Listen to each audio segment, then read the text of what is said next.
spoken poetry po na ito ay pinamagatan kong walang salita ang makatutumbas sa kabutihang nagawa at sakripisyo ng mga guro.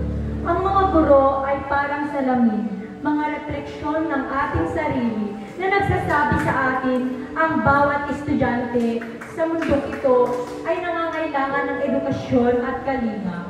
Ang bawat guro na narito sa paaralan, hindi lamang sa paaralan ng Palanan, hindi lamang sa paaralan ng Pilipinas, kundi sa paaralan ng buong mundo, ay dapat bigyan ng paggalang, mapaano mang kulay ng balat, mapaano mang wika ang ginagamit, mapaano mang katauhan, ano man ang height, ano man ang itsura, ano man ang hugis ng katawan. Sila ay kagalang-galang ng mga guro. At sila rin ang isa sa dahilan kung bakit naririto ako ngayon upang patunayan na bawat guro sa buong mundo ay nararapat lamang bigyan ng pasasalamat. Again, I just want to say to all the teachers in here who are listening, I am very inspired. At sinasabi ko po sa inyo, this is not scripted. Hindi rin po ito isinulat, hindi memorize. This is gaining from my heart, from my mind. Because my mind and heart screams of a better word saying, all teachers in this whole universe, in the whole world, deserves love, respect, and care.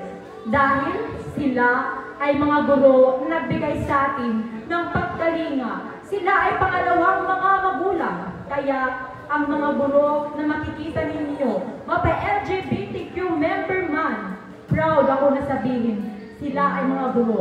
Maliliit man, maitim man ang kulay ng balat, maputi man, matatangkad man, ano man ang kanilang pisikal na itsura, iba-iba man o may pagkakaiba nga, akong sasabi, ang mga guro ay kagalang-galang.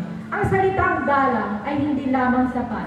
Ang salitang respeto ay hindi lamang sapat upang sabihin na ang mga guro ay dapat natin pasalamatan.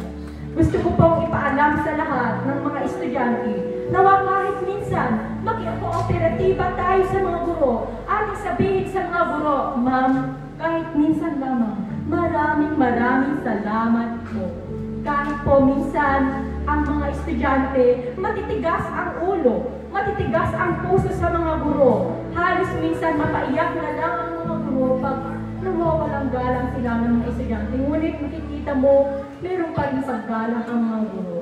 Gusto ko rin pong sabihin sa inyo kung bakit hindi ako natakot na ilantad ang sarili ko bilang ganitong uri ng estudyante, isa sa mga LGBTQ teacher din, ang nagbigay sa akin ng lakas ng loob. Sa salitang sinabi niya, huwag kang matakot sa anumang sabihin ng iba. As long as you are happy, still be you. Nagpapasalamat po ko sa gurong iyon. At sana rin aking inspirasyon. Hanggang ngayon ay narito siya sa aking puso't isipan. Gusto ko man maiyak, ngunit pinipigilan ko dahil gustong-gusto kong sabihin sa kanya, maraming salamat po. At sa lahat ng mga guro na nagbigay sa akin ng inspirasyon, gusto ko pong sabihin sa inyong lahat, maraming salamat po. Isang nagagalak, isang napakalaki at walang hanggang pasasalamat dahil there is no successful people if there is no teacher teaching them. Thank you so much.